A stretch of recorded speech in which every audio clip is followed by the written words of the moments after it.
दलितों पर अत्याचार रुकने का नाम नहीं ले रहा है। देश के कोने कोने में हर जगह आग लगी हुई है। गरीब मजदूरों पर, दलितों पर अत्याचार बढ़ते जा रहे हैं। दलितों के 2 बच्चों को जिंदा जला दिया गया है, जिंदा जला दिया गया है। इतिहास गवाह है, जब जब कमजोरों और बेसहारों पर जुर्म हुआ है, तब तब भगवान ने अपना फरिश्ता उनकी लड़ाई लड़ने के लिए भेजा है। रॉक का मतलब होता है चट्टान और सन का मतलब होता है पुत्र। तो ये चट्टान पुत्र आप सभी लोगों की आवाज उठाने के लिए आप सब लोगों के बीच में है। क्या आज भी आजाद भारत में कास्टिज्म है? अगर कास्टिज्म नहीं है तो इस देश का प्रधानमंत्री 70 साल में दलित क्यों नहीं हुआ? और पूरे दलित समाज से अनुरोध करता हूँ कि आप सभी लोग रोशन का साथ दें। जय भारत, जय। ये दलितों के ही नहीं बल्कि पूरे समाज के लिए मसीहा बन के उभरे हैं।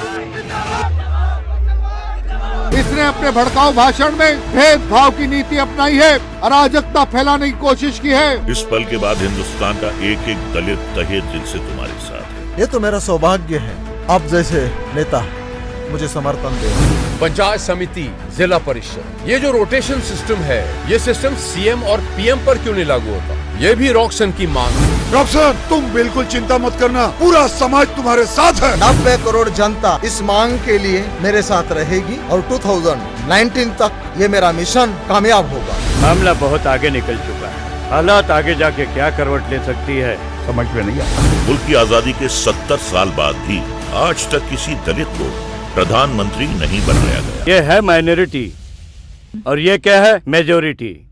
तो हमें अपनी सत्ता मेजोरिटी में लानी है। जब तक हम हमारे डिमांड लोगों के सामने रखेंगे नहीं, तब तक हमें समर्थन नहीं मिलेगा बहन। हमारे संविधान के जब 50 वर्ष पूर्ण हुए थे, तब इंग्लैंड में एक चर्चा सत्र का आयोजन किया गया था, जहां विश्व भर के सब न्यायाधीश लोगों ने एकत्रित होकर, एकजुट होकर बाबा साहेब द्वारा रचित संविधान को सर्वश्रेष्ठ माना था।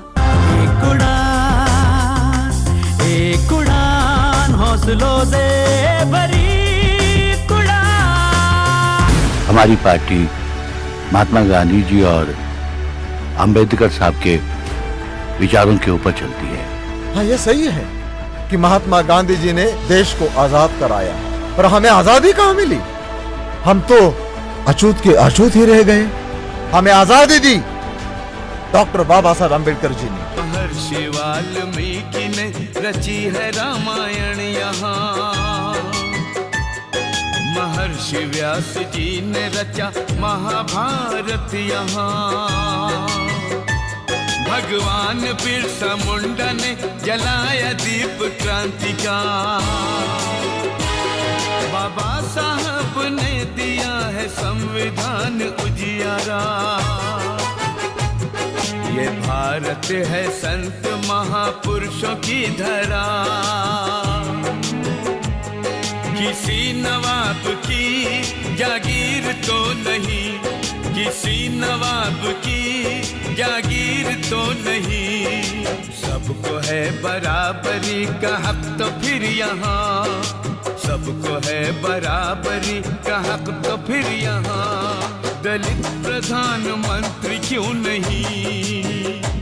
मैं रॉक्सन की बात से बिल्कुल सहमत हूँ। हमें इस अत्याचार के खिलाफ लड़ना है, हमें इस मुल्क में बराबरी का स्थान पाना है और हमें अपना हक लेना है। एक आदमी गलत हो सकता है, मगर लाखों लोग एक साथ गलत नहीं हो सकते। जज साहब, दलित अब रोएगा नहीं, दलित अब गिड़गिड़ाएगा नहीं, दलित अब हक मांगेगा। अगर आपने हक नहीं दिया तो दलित छीन कर लेगा जज साहब।